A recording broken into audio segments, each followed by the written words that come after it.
po sa huling mambabatok o traditional Kalinga tattoo artist na si Apo Wang-od ang Presidential Medal of Merit.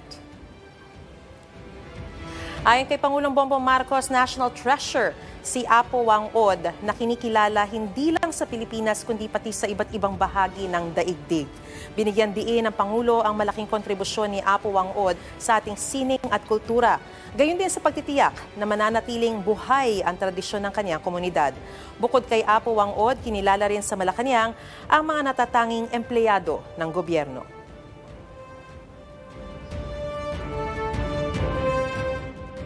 Mga kapuso, para una ka sa mga balita, mag-subscribe sa GMA Integrated News sa YouTube. Sa mga kapuso abroad, subaybayan niyo po kami sa GMA Pinoy TV at sa www.gmanews.tv.